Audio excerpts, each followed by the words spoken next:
Ladies and gentlemen, boys and girls, I present to you Biscuits and Tea with Chef Nicky Pumpkin. Nick Brown, how you doing, buddy? Very well. How you doing, Carl? I'm doing great, buddy. I appreciate you joining us here at the Colin Thompson Show. So this is fun for me because I get to have my friends on the show, and it's my show, and I get to pick what I want. And I've become great friends with Nick, and it's been quite a journey just talking to you and the things you've been involved in. You played, football at Delaware. Kind of. But you got recruited and you did get a scholarship. So you played football at Delaware. You, you lived in Senegal. You just have a crazy story. So I appreciate you coming on. Dude, I'm happy to be here. And talk about me being a chef. I was listening to your show. You were talking about your 4th of July meat extravaganza. I was there. Unbelievable, man. The brisket, the ribs, like you put the work in and it's amazing stuff. Thank you. I just copy people that have been on our show before, like our boy How to Barbie Right, Malcolm Reed, Meat Church. I just copy. I don't when it comes to baking, which is pretty much what we're doing on the smoker, you can't really freeball it, Totally. But copying is the name of the game. Every chef in the world copies from each other. Recipes are built on other recipes. It's the execution and the technique. So before we get into Premier League, because that's why Nick's joining us today, the Premier League is taken off in this world, and we have to address it. I've become a fan. I have the hat. I got the shirt. I couldn't find my jersey. I'm a Tottenham fan.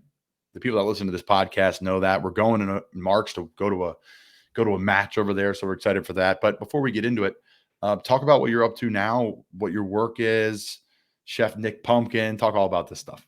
Yeah, man. So since I got back from Senegal, I was doing agriculture over there. I started working as a private chef, my own business, chefnickbrown.com. So I'm a private personal chef. I work in New York City on the Hamptons, was out on the tip of Long Island, doing parties, catering, just kind of working with these families and doing my own thing and really enjoying it. I love it, man. I love it. That's fantastic. And, we've gotten to know each other pretty well. And then all of a sudden you bring up the Premier League. Nick is a gift that keeps on giving. There's probably 100 more things I don't know about you that we'll talk about on this podcast. But the one thing is Nick can run through the Premier League, and we're going to do that today. We're going to have some fun. Let's do it, man.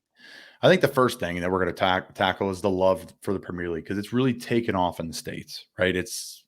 Everybody has a team, or everybody at least knows about it, whether you're a fan or not. They know of Arsenal and Liverpool and Manchester United and all these different big teams, but there's a lot of different storylines. So from your perspective, why is Premier League so strong in the States and just so strong over general to watch? Yeah, I love that. The Premier League, the States are ready for it because everyone's been playing FIFA for generations, but no one's actually watched the actual game that it's based on. So I love the Premier League. I think it's just an amazing sports league, and I think it all starts with the relegation system. So the relegation system, there are 20 teams in the Premier League. The bottom 3 every year drop down to the second league. And in theory, that system goes all the way down to Sunday leagues, like your dad and uncle going out and playing after church on a Sunday. It's entirely connected all the way up to the top. So at the end of every season, the bottom 3 in the Premier League drop out. The top 3 from the league below go up to the Premier League. And this is huge. The difference in money between being in the Premier League and then being in the second division is literally billions of dollars. So it just creates so much pressure. Every single game is important because of this. There are 20 teams. You play each other team 2 times, once at home, once away. It's simple. And, a lot of Americans say, all right, ties. I can't handle ties. What are they doing? But think about it, that tie is so incredibly important. Every single game, it's like March Madness. It's just these guys, there's so much passion. The fans are incredible. More in a just day to day, I love that these games are in the middle of the day. So they're at night over in the UK, but here they're at 3 p.m., 1 p.m., and on weekends or in the mornings. Like, we're working at home, put a Premier League game on in the background. It's just amazing to watch, or if you're in a meeting, it's just great to have on there. And also, it's a 2-hour game max. If a game starts at 3, that game is ending at 5. It's not, 3 hours or overtime or commercials. It's 45 minutes, no commercials, halftime, 45 minutes. So I find it to be like a really enjoyable experience. And they're doing a really good job of marketing the sport to the US. So NBC USA has picked up the coverage. And everyone that we see watching Premier League in America, that is tailored for the American audience. So they are using terminology we understand, they're using cultural references that Americans get, and they just do an awesome job putting together these packages. So, most weekends, every single team is going to play. And I'm a chef. I'm out. I'm working. I'm preparing. I miss a lot of games. NBC does this amazing job of putting together these 12 to 15-minute highlights of each game. So I'm super excited to get home, and I just rip through all of them. And it's all the most important parts of the game. You basically get a gist of exactly what was going on, and it's an amazing way to stay up with the sport, even if you miss the game. Um, you know, Also, on an international standpoint, Premier League's the best soccer league in the world. It's not even close. Like, the other leagues are amazing, have amazing teams. La Liga has Real Madrid, Barcelona. Those are two incredible teams. The rest of the league is kind of garbage, and they're just. I like when I watch Spanish soccer. To me, it feels like an NBA All Star game. Like, all right, we're on offense now. We're gonna go down. We're gonna do some tricks. And then if the other team steals the ball, everyone just backs up. It's like, all right, come on, bring it towards our goal. The Premier League is intense, man. It is. Every single team can beat every other team any day of the week. So that is resulting in these English teams doing really well on the international stage as well, which we'll talk about a little bit. It's starting here in August. The length of it too, it is really accessible. It's like, okay, when do I want my sports? Well, the summer's fun. I have a lot going on. I'm traveling, I'm working, whatever it may be, especially if you're in the Northeast. It's the best time of year. Yep. And that's when it's not going on. But then it happens in August when you're like kind of jonesing for sports again and baseball is getting old. Perfect. It comes up, we're rolling. And then when's it end? June? Ends in like May or June. It's such a short off season. It's like 6 Crazy. to 7 weeks off season. These guys play all year round. It's really impressive. Like, I feel horrible after games. Now, obviously, it's a different sport. I think that's the one thing too that people get hung up on. When I bring it to Premier League, they say I'm just not a soccer guy, and I was not a soccer guy. I became a fan because during COVID, we had a lot of opportunities to have some beverages, right? And say it's a Sunday morning and you want to have brunch and the game's on. And my buddy Scotty from K May is a huge Liverpool fan. And he handed me a jersey and said, we're going to a pub. We're going to watch this game at 10 a.m. together. Trying to coerce me to go. I'll pick up the tab. I'm like, yeah, exactly. All right, great. I'll come with you.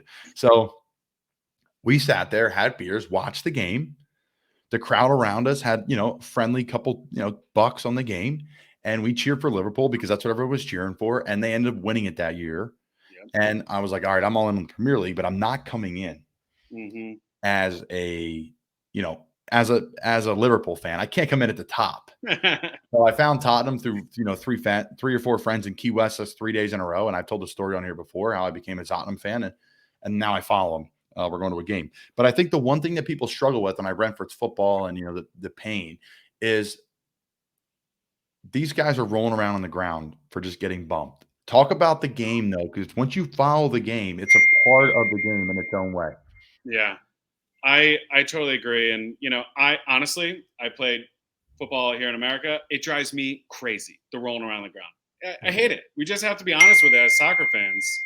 We can mute that. We can restart over. Yeah, how do I Chloe? Probably top right corner. Sorry about that, bud. You're good. Do not disturb. Got it. There you go. All right.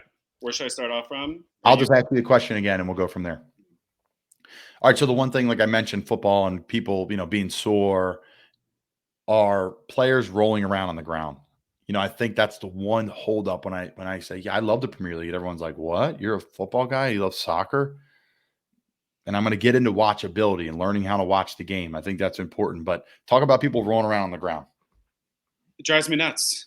Just like it drives everyone else nuts. I played football here. As Americans, we're taught to, rub some dirt on it, move on, don't make a big deal of an injury. Like, if you're down, you better be injured.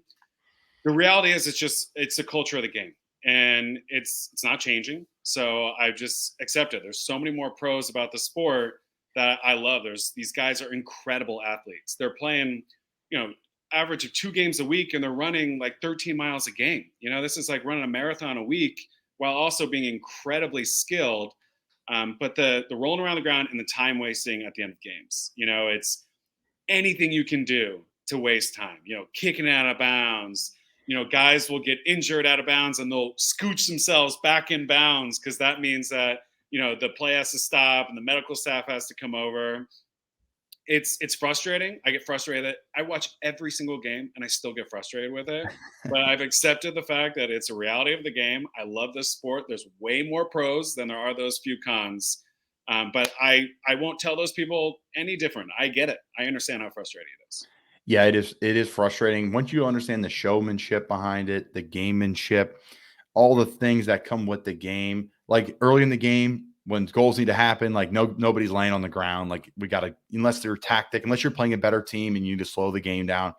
So then that gets you to another level of the game. It's deep rooted, like you said. There's lots of history in it. Once you start learning about the history, and then you talked about relegation, like 3 teams, if you lose, like imagine the NFL, the worst 3 teams going to another league, and then 3 teams from like another league come up and play, and then you can go into another league from the Premier League if you're really good, the top 4 teams.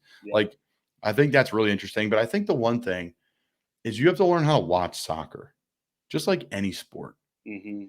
Once you learn how to watch soccer, you really enjoy the game. You learn to value a quick give and go. You learn to value a big save. You learn to value the intricacies of different things. Yeah. But watching the game, learning how to watch the game is important to me. I totally agree. And I want to quickly mention, you were talking about, that relegation system and how important it is. So there's actually been an influx of American owners in the Premier League. So Americans own Manchester United, they own Liverpool. And when they all started coming in, they looked around to these other English owners and said, what are you all doing with this relegation system? Lock off the top 20 teams. So look at the NFL, not to pick on the Cleveland Browns, but these guys said the Cleveland Browns are making billions of dollars every year when they were, winning a couple games every year for decades. So why would you put yourself up to this risk of going down? And just to speak on the culture again, these English owners said, this is our culture. This is just the way it works here. And I totally agree. Learning how to watch the game, it also comes with experience. Like the more you watch it, the more you're going to be like, that was an unbelievable play. And you'll start to see these little intricacies of the game. Like when I'm watching a football game, I'm oftentimes watching the linemen, linebackers, tight ends. And that's the game for me. If I have an amazing block, no one else is looking at that, but I'm loving it. And you're going to find what you love about the soccer game. The physicalities, guys, the speed, they can rip these shots. They're so forward thinking, I was talking to my girlfriend, Chloe, played college across with Sydney. And she was saying she misses those moments where your body does something without you even have to think about it. Just being this amazing athlete. And that's what these guys are. And women, there's no female Premier League, but the more you watch it, the more you're going to enjoy it. And also it just is a good viewing experience. The British announcers are eloquent. They know the game. They're funny. They make fun of each other. They add that kind of element to it as well. And you hear the crowd going, like, that was something I'd like to do. Whether I know anything that's going on or not, it's a great thing to have coffee to in the morning, breakfast with the Premier League. You're right. They promote the heck out of it for the States, even though it's 3:00 in the afternoon over there. Definitely. It's unique. And there's a lot of unique things about the Premier League. I think the one thing is like for America, we have like a trade deadline and like free agencies in the off season. Not so much in the Premier League. Can you explain how they handle everything, what they call it? Yeah, so they have a transfer window. They have 2 transfer windows. So they have the summer and they have the winter. So also it works differently. Basically, these guys are value to these teams. You can almost think of it as stocks, where say I'm going to buy a Colin Thompson in his second year in the pros. I'm going to buy him low. He's going to do really well, and I'm going to sell him high. And that money goes directly back into the club, and they use that as their transfer budget. So it's, they talk about it being business, and it really is. So these transfers are huge. They're really important. They pay a lot of money, up to 100 million euros, which right now at the dollar, like $100 million for some of these players. And some of them can be a bust, so there's some huge transfers this offseason. We're right in the middle, we're right at the end of the summer transfer. And the biggest target was this kid named Erling Holland. This kid was playing in Germany. He's an absolute Mustang. He's like 6'5". He runs like the wind. He kicks with both feet. His dad was a Premier League player. He was the top target. Everyone thought he was going to go to Real Madrid or Barcelona, but he went where his dad used to play, at Man City. And Man City just won the Premier League. So the rich get richer. Pretty unbelievable offseason from them. They also picked up Calvin Phillips, who's on the English national team. They won the Premier League. They were completely dominant, and they picked up two of the top players in the transfer market. It's pretty unbelievable. What other storylines went across the Premier League that kind of shift that really how the landscape of the league looks? So a lot of this is these big money transfers and clubs deciding to invest in them or not. Because two things happen in these big money transfers. The moment that you are brought in for $100 million, the expectations are unbelievable. And the English news media is ridiculous. Honestly, you could call an English newspaper and be like, I heard that Romelu Lukaku is going to Liverpool, and they would run it. So the rumors just fly absolutely everywhere. So when these things actually go down, these big money deals, the expectations on the player, the expectations on the team, they fire coaches like sometimes two in a season. You don't get that 2 or 3 year grace period that we do in American sports pretty often. You need to have success right away. So this year, Liverpool also dipped their toes in big. Darwin Núñez, $85 million. This kid's coming out from Benfica. Huge expectations on him. So they're in the middle of the preseason right now. They're playing in Singapore. They're playing in Thailand. It's more of like a show. They're trying to grow the sport. It's like the NBA in China. They sub out every single player every 10 minutes.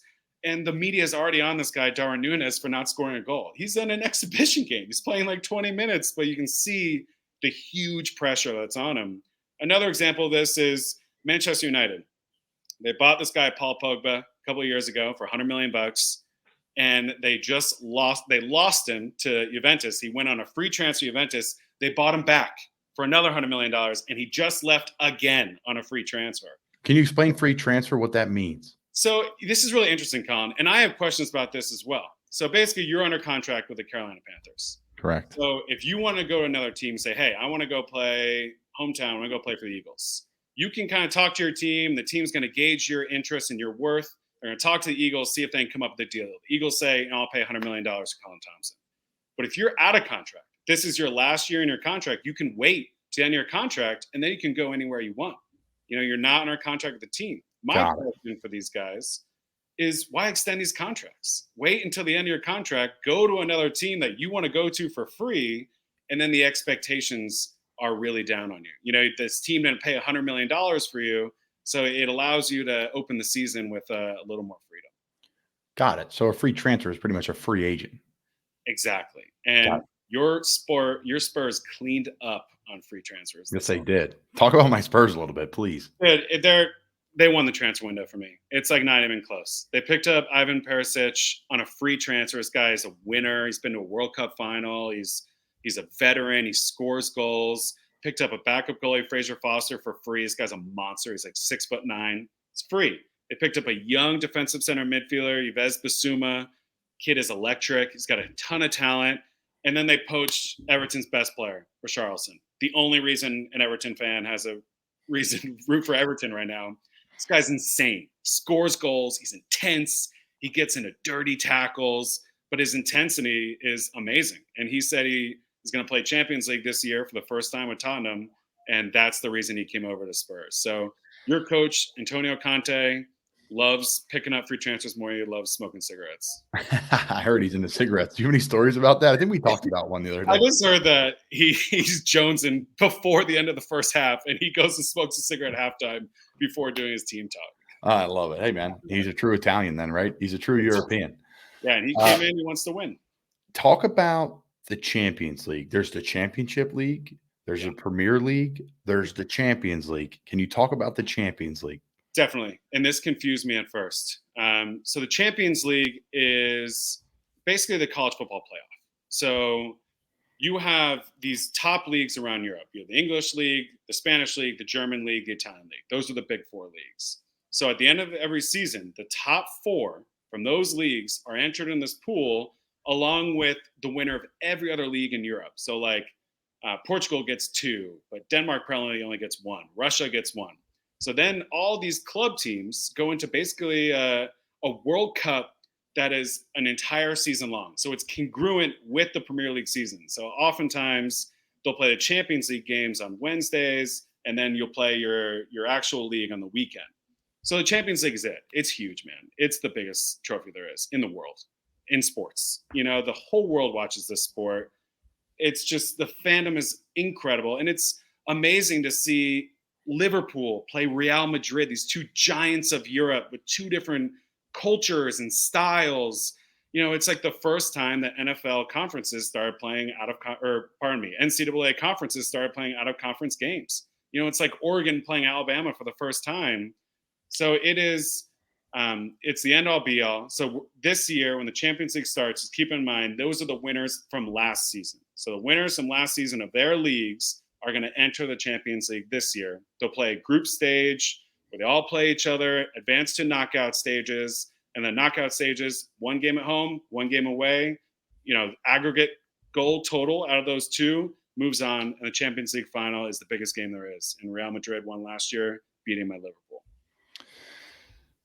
Lots of good stuff here by Chef Nicky Pumpkin, biscuits and tea with Nicky P. Yeah, so other storylines before we move on to explaining more different tournaments that go on throughout the season. Yeah, so I think we just need to bask in this time in the Premier League that we have the two greatest teams to have ever played English soccer. Man City and Liverpool are the two greatest teams ever over the last 4 or 5 years. Their rivalry is engaging. They're dominant teams. Every time they play each other, it's an amazing game. It's not a snooze fest. It's never a blowout. It's often like 3-2, 2-1. They have two amazing coaches. Pep Guardiola, Man City, this guy like invented that tiki-taka Barcelona style with Messi back in the day. He's won everywhere he's gone. And Liverpool has Jurgen Klopp, this fun German guy who says he plays heavy metal soccer. That's his style. And these guys respect each other. The competition is intense. Even though Man City won last year, Liverpool lost by 1 point, and it came down to the last day. The year before, Liverpool won. Man City was second, I think just a couple points behind. The year before that, Man City won. Liverpool behind by 1 point. That year, Man City was the greatest Premier League team of all time, and Liverpool was the second greatest Premier League team of all time as far as the amount of points that they got. So we just need to recognize how amazing these two teams are. I think, too, they all have cool slogans like Premier League. They all have some cool traditions. I like typing in, the songs and all these different things. But when it comes to Liverpool, you'll never walk alone. And they sing that, and it's a whole thing. Like, it's hard for me. I support them because of my buddy Scott, but I'm a Tottenham fan. But I think that's a really cool tradition and part of the game. Dude, it's unbelievable. It gives me chills every single time. I read some interviews from opposing players so basically what Colin's referencing is Liverpool's slogan, "You never walk alone." They have a song that the whole stadium sings in unison. It's this soaring song. And an opposing player said that, they have the mindset going out. We're going to play in Anfield. That's Liverpool's home stadium.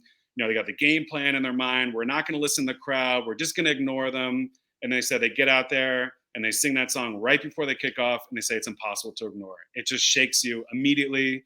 You forgot what you're going to do in the first 20 minutes, and Liverpool gets off on the right foot immediately. So it's incredible, the connection between the fans and the players. It's a whole lifestyle for a lot of these fans over there.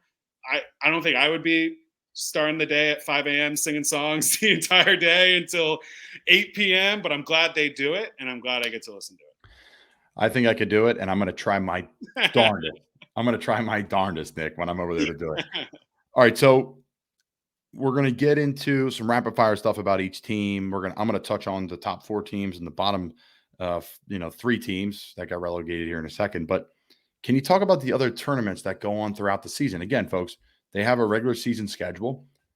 Tottenham, and let me touch on the 4 teams that top place in the top 4. Man City obviously won it with 93 points. Liverpool 92 points in second. Chelsea 74. Tottenham 71. You could see the drop off there between the top 2 teams and kind of Chelsea, Tottenham. Arsenal came in 5th.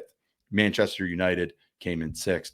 So they go up to the Champions League, and then 3 teams get relegated down: Burnley, Watford, Norwich, and we have new teams this year, which we'll get into. But they play a schedule, like you mentioned. Every weekend there's a Premier League game. During the week, Wednesdays, there's a Champions League game. But then during the season, there's a break, and there's also tournaments that go on. Can you explain? Yeah. Just Europeans love trophies, man. They just love them. They want to rack them up. It's a thing they talk about all the time. How many trophies they win? I want to win so many trophies this year. So there are countless tournaments. So basically, Champions League, the best club teams in Europe. That's the big one. Each country has their own league, like the Premier League. And then inside England, they have multiple tournaments. But the biggest one is called the FA Cup. So we talked about the relegation system. It goes down to your Sunday leagues. The FA Cup is an annual tournament that gives every single team in England a chance to win, to be the best team in England. So it starts down those Sunday leagues and they move up and up and up and up. And then the top leagues start joining in. So hypothetically, your Sunday league team could eventually face Chelsea. It's just such a cool thing. So oftentimes it's the big ones that end up winning the FA Cup. But you have that fourth round of the FA Cup and you see Chelsea playing at looks like a neighborhood stadium because this team won a few games, got hot, and Chelsea entered the tournament at that time. So the FA Cup is every team in England. And it's a huge on, like they all really go for that cup. And it's also a cool opportunity that the Premier League teams, they let their second or third guys take care of the first couple of rounds. So it's really fun to be able to see. It's like if we got to watch the Panthers practice squad, play a game. It's just, you get to see these people are going to be the future of your club competing against, some of the best players from other teams. Once you get into the Premier League, folks, if you're not already, you're going to be like, man, I wish the NBA was like this, because there's pride in where you're from. Like my friend in Key West who passed away, R.I.P. Pete, he is from Tottenham and he is a diehard fan. And I get it, right? You're from Philly, you're an Eagles fan. You're from Baltimore, you're a Ravens fan. You're from, Dallas, everyone's a Dallas fan. But my point is, like, it is deep rooted. Like they go to the minor league games. Like everything is all set up and it's very unique that way. It really is. And, you see these guys with their kids in the stands. It's a culture. Every team has a pub right next door to their stadium. That's the pub you go watch it at. And what's so cool is if you start paying attention to the EPL, you really do get connected to the rest of the world because the whole world watches this. And you can go anywhere in the world if you're a Liverpool fan, and you can find another Liverpool fan in pretty much every country. Okay, so we're going to touch on a few things here. First off, who is your favorite team, Nick? I'm a Liverpool guy. So once again, I know I'm lucky right now. My origin story, I was living in Senegal. Senegal's best player, Sadio Mane, was playing for Liverpool. He just recently left the team. So I was watching a lot of Sadio Mane, a lot of Liverpool games, and also my Senegalese host family and friends, they were all Real Madrid, Barcelona fans. So it was fun to choose a different team than they had. And, I've just been watching ever since. So Liverpool is my team. I'll get into the reason that you should root for Liverpool. But it's an amazing club. And I'll be going there this year as well. Ted Lasso. Did you watch the show? Yes. What did you think of the show as someone that's got a wealth of knowledge about the Premier League, and how was it portrayed? So I loved it. And I remember when that skit came out, like 8 years ago when NBC bought Premier League coverage and they had Jason Sudeikis do this. I showed that to all my friends. I thought it was hilarious. I was thrilled to see that they made a show around it. I think they do a really good job of portraying, I don't know what it's like inside locker rooms, but the league as a whole, the tactics that they talk about, like false nine and some of these other storylines that they come up with seem to be pretty accurate. Obviously it's a show, and you can't set up like an American football play, to win a soccer game, but it's fun, man. And I think they capture the culture of that coach walking out, talking to all these people in the town. These guys take the buses to the games. It's just a different culture there. It's a big celebrity culture, but kind of like leave these guys alone a little bit. So I think they do a really good job. It's going to be interesting to see the ripple effect of that show. It was a huge show. Number one show probably during the pandemic, I would assume, which is probably wrong of me to do, but it was top 5 show during the pandemic for sure. And Premier League was coinciding with it. And it was unique in that sense and fun. So, and look what they did. They had the FA Cup as a storyline. So like I said, any team can win the FA Cup. And that's what they chose as a lever. They had, Richmond going the FA Cup final, playing against Man City. That happens all the time. So I love that they did that. Yeah, it's really good stuff. It's a great show. If you haven't watched Ted Lasso yet, it's a happy-go-lucky fun show. It's starting to get a little dark, which is good, and I think that's going to be fun to see how it works out. Okay, I do want to ask you about this because Christian Pulisic is the best American player in the Premier League. He's the best American player on earth, I'm assuming. Yes.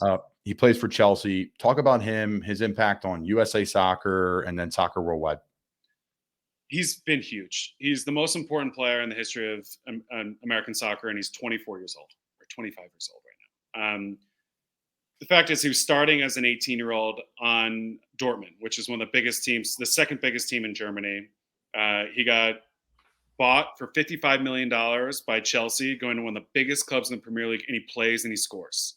There's only 22 guys on these teams, and an American is on a Champions League winning Chelsea.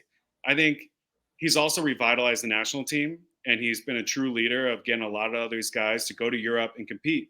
The MLS is great. I hope the MLS turns into a great league. I hope I'm watching the MLS, but I'm not. It's a lower quality product. And if we want America to compete on an international stage, we have to get our players out of the MLS over to Europe young.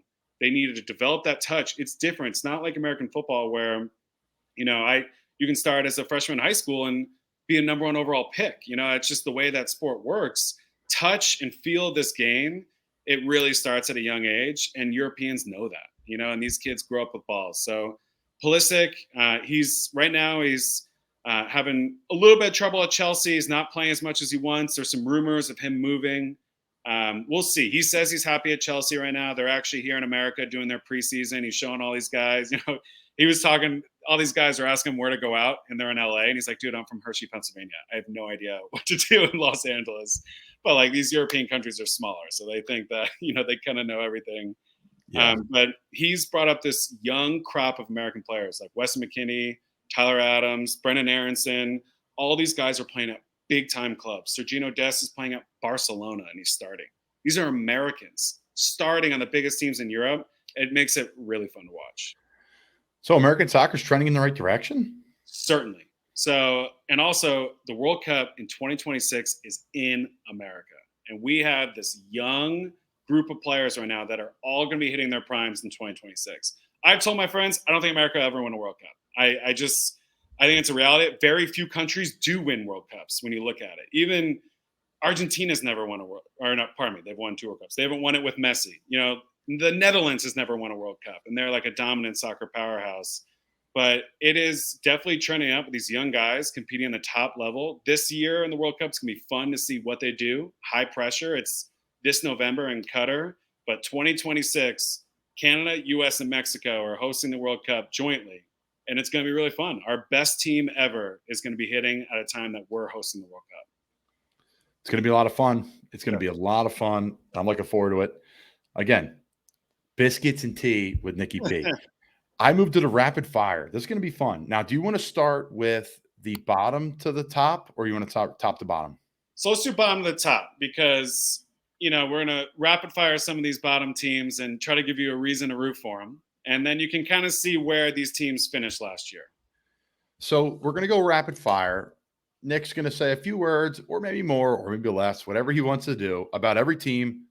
And really, Nick's going to describe a reason why you should root for them. Is that correct, Nick? Definitely. Because, if you're new to the Premier League, you want to root for a team, I'm going to give you at least one reason to root for every single one of them, except Everton. I can't find a reason.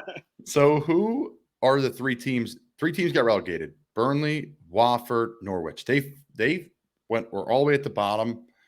Leeds almost got relegated. Everton almost got relegated. Southampton, they're close. But Norwich City was brutal. I watched a lot of their games. I don't know why. They were on TV a lot. They had an American on their team, Josh Sargent. Okay. So who came in and replaced them? So bottom right now is Nottingham Forest. So they were 4th in the Champions last year. So a reason for Nottingham Forest. Another, there's so much history with this game. Nottingham Forest has won 2 European championships, basically the Champions League equivalent back in the 80s. So this is a team that has been the top of European soccer. They've been down. They've been relegated for years now, and they're coming back in the Premier League. So if you want a team that's a huge underdog but has instant European credibility, Nottingham Forest is for you. So it's 4 teams got relegated. I'm sorry. 3. They do a weird playoff system where the 3rd and 4th play it off on each other to see who went up to the Premier League. So Nottingham Forest finished 4th, but beat the team that was in 3rd. Okay, so who's your 3rd team? Second team. Then we have Bournemouth coming up. My reasoning for Bournemouth, the ironclad American sports rule: root for the team that is closest to your home. Bournemouth is the closest to the East Coast of the United States if you look on a map. They're not a very good team, but they're very close to you. So we got to follow the American sports rule. I love that. I love that. You're a true American, and that's a great point by you. Okay, so who's the top team last year in the Championship League? Fulham coming up. So a team with a lot of history, a reason to root for them. Two of their best players of all time are Americans: Clint Dempsey, Brian McBride. So they do an all-time best 11. They have two Americans on there. They already love Americans. It's a natural fit. They got a great kit, looking good. It's a fun team to root for. All right, so Leeds United finished with 38 points last year and 17th out of 20 teams in the Premier League. If I was a Liverpool fan, I'd be a Leeds fan. I think it's a perfect team for Americans to start rooting for. They have a deep, deep history. They have a huge fan base. Their biggest rivals are Man United. So for decades, they were a top team. They went down, financial troubles. They're back up now. They're looking good. Amazing fan base. They have an American coach who's buying up every young American player right now. So this coach just came in, bought the captain of the American team, Tyler Adams, bought Brendan Aronson over from Austria. So he's just bringing in Americans. So it's a fun team that kind of combines this American youth with this deep English history. How about Everton? I wasn't joking when I couldn't find a reason to root for this team right now. Another amazing team. Oftentimes thought of as the seventh best team in the Premier League. You know, the big six, big seven. They're just down right now. You know, they don't have a culture of winning. They brought in Frank Lampard as their coach in the middle of last year. Frank Lampard is a Chelsea legend, was a Chelsea manager, got run out of town. That team ended up winning the Champions League to show that he had a lot of talent on that squad and couldn't make it work. They just sold their best player with Charleston. A reason to root for them: Tim Howard is a club legend, an American. So there's a reason. Southampton. It's the only place in England that actually has good weather. So when you're watching Southampton games, it's going to be sunny. It's beautiful. They got this captain, James Ward-Prowse, that crushes free kicks. Every time he goes up there for a free kick is a chance to score. So it's a fun team to watch. Aston Villa. Aston Villa, team with a lot of history. I think the biggest storyline with them is their coach, Steven Gerrard, Liverpool legend. Up and rising coach. He's the Liverpool coach in waiting, just kind of waiting for Jurgen Klopp to retire and move on. He bought up his old teammate, Liverpool, Phil Coutinho, who went to Barcelona for a bunch of money, burned out a little bit, back in the Premier League, doing really well, pairing up with his buddy Stevie G. It's going to be a fun team to watch. Awesome stuff from Chef Nicky P here. Brentford coming in 13th last year with 46 points. Not a lot of history. This team is the Moneyball team of the Premier League. They have a Moneyball system set up. That's how they got here. And they got in their first year ever in the Premier League and finished 13th. Pretty unbelievable what they're doing there. You know, guys are going to be coming in, going out. But, I think for a small market team to have that kind of Moneyball system set up there, I think they're going to be competitive. So there's a reason to root for them. CP, Crystal Palace coming in with 48, just above them at 12th. Yeah, it's a London team. They're always competitive. They have their coach is a legend. Patrick Vieira, great player. They have a big crop of young players, a lot of African players. So it's young with a great coach, so they have potential. We got Newcastle United. Big story last year. Newcastle, a team with a lot of history, has been really down the dumps, fighting relegation battles, got bought up by the Saudi government, basically. So they just got bankrolled with billions of dollars, basically the Man City formula. They have a lot of aspirations. The owners have said they're going to dump money into this. So, right now you can get them when they're not good yet. But if, money does win, and they have a lot of money right now. Speak about the Man City formula here before we get to them. Man City was also bought by, UAE and Arab prince that just dumped billions of dollars in. So it changes the game where if you have a middle market team that says, kind of we were talking about earlier, I'm going to buy this player when he's not very valuable, sell him when they're high. Man City is just like, I don't care. Buy him, buy him, buy him, buy him. We have an endless bankroll. It's turning into a big thing in European soccer. A lot of people are starting to talk about, salary caps and things like this. But if you have a lot of money and you don't worry about losing money, you're gonna win some games. Interesting stuff. And it's the same. I just finished up F1, and there's a lot of things about money, and it's a great show too to watch. So I would love to do that. I'd love if they could find a way to do that with the Premier League. It's just tough with people the racing side of it, there's just way more to it to film, I think, and that's why it's successful. Yeah, definitely. All right, coming in at 10, the Wolverhampton Wanderers. They struggled to finish the last 5 games. Loss, draw, loss in their last 5 games of the season, and that's big. Those last 5 games, they could have really, they win those games or find a way to do better. They move up a lot faster. So 51 points for the Wanderers, and they still finished 10th. And the key to them is defense. If you want to watch a team doesn't give up a lot of goals, watch the Wolves. They don't score a lot of goals, but they don't give up a lot of goals. It's a team game. For some reason, they have a bunch of Portuguese players. Their coach is Portuguese. It's like the Portuguese national team over there, and they're really good at soccer. So if you like defense, Wolves is a team for you. Brighton coming in at 9th. Another place with pretty good weather down there on the beach. Reason for Brighton is their coach, Graham Potter. They call his system Potter Ball. It's a beautiful game. He's an up and rising coach. He could basically take any big job he wants. He's deciding to stay at Brighton. He likes it there.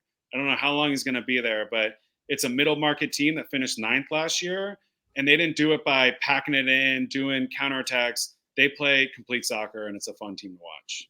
Coming in at 8, Leicester City. Leicester City, reason for them, they're the only non-Big Six team to ever win the Premier League. So in 2017, they came out of nowhere, made this Cinderella run the entire year. Everyone thought, it's not going to last. They won the Premier League. So, the Premier League has started in 1991. There's only been 5 teams total that have ever won it, or 6. Blackburn's down in the second division, but Tottenham's never even won the Premier League. So Leicester has won. There's a reason to root for. How did they win it in 17 if you're coming out of nowhere, right? Because it's players, not coaches, but do they have the coach to make it go over the top? They had a good coach, but they had amazing players. Okay. Conte is currently on Chelsea. Mahrez is currently on Man City. These guys are scoring goals. Jamie Vardy is still their striker, and he just scored a lot of goals. This guy's a crazy story. Played down in the 5th, 6th, 8th division, just kind of a Sunday player. Just kept working his way up. He's older. He's in his mid-30s, but he's had a late career, and guy loves scoring goals. When you say a Sunday player, explain that to our fans. I would say it's more my term, but just a guy that didn't have aspirations to be in the Premier League. Just want to play a competitive game on Sundays, get his juices flowing, scream some guys, rip some goals. Jamie Vardy, I never met the guy. It kind of seems like the asshole you want on your team, and that's what this guy is. I love it. I love how I say fans too, instead of listeners, like our fans. West Ham United, 56 points last year, did not have a solid finish of the season either. Started really strong, struggled towards the end of the year. Really good team. Reason root for them, if you've ever watched Green Street Hooligans, that's West Ham. Their song is I'm Forever Blowing Bubbles. So you'll hear their entire fan base singing about bubbles. They release bubbles into the stadium. It's a fun atmosphere. And they're the top team out of the Big Six to finish last year. So if you want to start rooting for a team that is not one of these Big Six teams that we're about to get into, West Ham is looking pretty strong. Nick mentioned it here. We're jumping into the Big Six, and one of at this point in time, the wealthiest, the most expensive franchise in the world, and Manchester United coming in with 58 points. And they're as low as they've ever been. So last year, they finished the lowest point total in the history of Manchester United in the Premier League.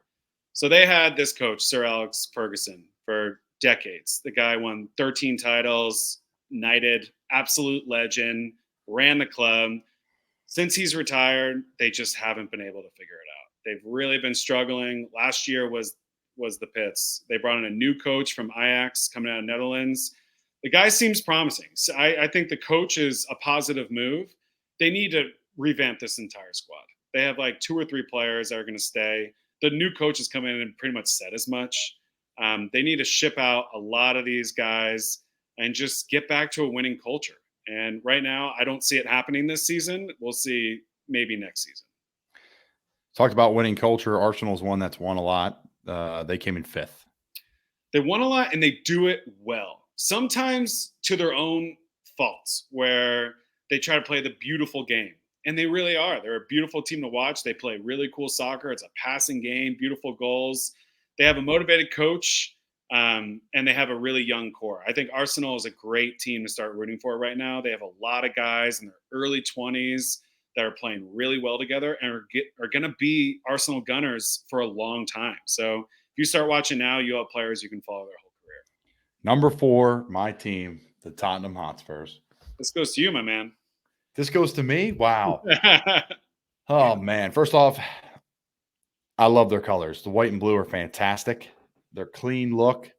It's a professional outfit. It's the number 1 stadium in the world, pretty much at this point, at this juncture. NFL, when they go over and play their games over in England, that's where they play their games. I'm bummed we missed that bid 2 years ago during the COVID year. Harry Kane, Song, they have just studs that get it done up front. I love their goalie, the Frenchman, Hugo. He's hysterical. I mean, my reason why I say that is a buddy of mine, shout out to JB Laporte, our physical trainer with the Carolina Panthers. He's a Hugo fan. So we talk about Hugo. Conte, the coach, is energetic and funny, and the fans feed off him. And he came in last year. They fired their coach midseason, and the team took off like a rocket. Yep. So the 2, goal scorers, the goalie, the huge offseason they had here, the stadium, I don't want to say up-and-coming team because obviously they're in the top 6, but an up-and-coming team. They're in the Champions League. They made the moves, it seems, to support their move to the Champions League. They probably needed some more depth, and they went and got it. Yep. So correct me if I'm wrong, Nick, any of that, but I like our Spurs, my Spurs this year. I think you're spot on. I think they're going to finish 3rd, if not even competing for a 2nd place this year. I think they're loaded. Heung-min Son tied for the Golden Boot last year, which is the award they give to the top goal scorer with Mohamed Salah from Liverpool. But Heung-min Son didn't take a single penalty. Salah, I think, took 10 penalties. And that, it's a goal is a goal. So this guy is scoring 20 goals, ripping shots from outside the box. He's like the president of South Korea. This guy is an international sensation. He didn't take a penalty kick? Not a single one of his goals were penalties. Harry Kane takes penalties for that team. He does take the penalties for that team. So and the thing that people don't understand, too, is like it came down to the last game, and he still almost won it. Yeah, he had like a hat trick on the last day. Mohamed Salah had to score on the last day in order to retain a tie for the Golden Boot. So this guy he's huge. He's fast. I don't even know what foot he is. Like, he's so talented with both feet. He's got a huge smile. He's got a face for the camera. They're a fun team to watch. They are. Harry Kane's fun. I'm bummed he didn't. I'm happy he didn't leave because I know he was thinking about leaving this offseason, but Conte's a big part of it. Good for him. Was saying this needs to change because he knows what soccer's supposed to look like. Professionally done. I'll say this: the game last year against Manchester City was incredible. Yeah. When they won with no time left, then they had a couple of goals get called back from all sides, all these different things. That had me hooked. It really had me hooked. We were actually. We were talking about earlier at the end of games, the time wasting, the falling down. That happens. But we also have to acknowledge that last-minute goals happen all the time. Once a week, there's a thrilling end of a game. It's also just part of the culture of the game that those guys go for it at the end and oftentimes score. Chelsea coming in above my Spurs at 3. Chelsea is just a cool team. They're stylish. They're from London. Christian Palisic, our best player, plays for them. They have a great history. And they had a pretty good offseason. They had a tumultuous offseason. They lost their 2 center backs. So basically, they were owned by a Russian oligarch who was forced to sell the team. During that process, they weren't allowed to bring anyone in. They weren't allowed to re-sign anyone. So they lost 2 of their best players just because they couldn't sign them to contracts under English law. They replaced them with Raheem Sterling, come over from Man City, and Koulibaly, Samahari, my Senegalese friend, coming over from Napoli in Italy. The guy's a beast center back. So they're reloaded. They got a good coach, and they're going to be a good team again. Lots of drama, lots of interesting things going on in our world that are affecting sports, obviously. Liverpool coming in at 2nd, 1 point behind Manchester City. So the reason we're for Liverpool is the system. Liverpool is going to perform every single game. They don't have this hot run. I'm going to win 5 in a row and then not look like, where is Liverpool? They're not winning a couple in a row. Every game they come out and compete because their coach, Jurgen Klopp. This guy seems to be a dream coach to play for. He's got a system. He supports his players. He's high energy, heavy metal soccer. Like I said before, they are pressing at all times. They never give you a second to breathe. All over the globe, they are dominating teams. Last year they lost in the Champions League final. It's tough. 1-0 Real Madrid. They won the Champions League 2 years ago. They won the Premier League 2 years ago. Last year with Man City, they tied them twice. It's a really exciting team right now with an amazing group of players. They lose players, they bring new players in. It's the system, and I'm confident as long as Jurgen Klopp is going to be there, this team is going to be fun to watch. The champs, Manchester City. Dude, they're so good. They're just unbelievably good.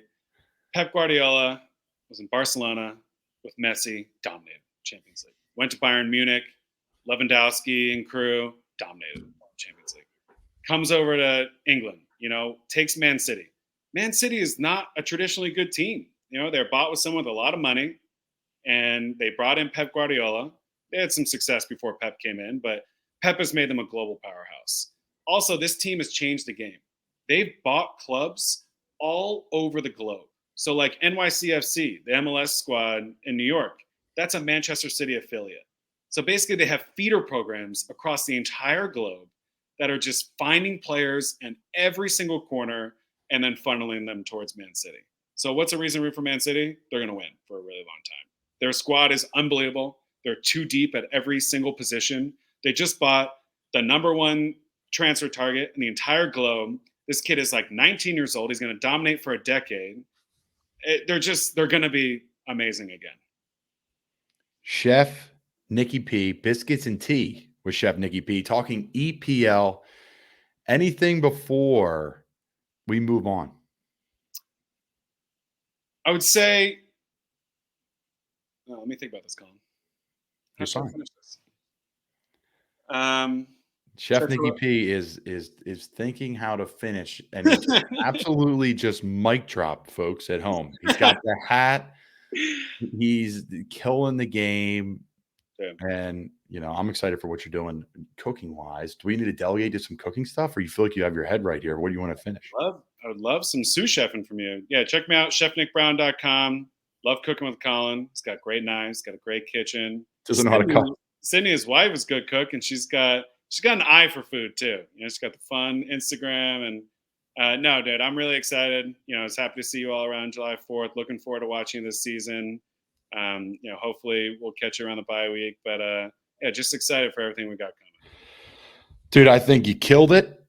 I mean, I know you killed it. That's unbelievable. You just got 53 minutes, folks, of just absolute spitting facts with Chef Nicky P.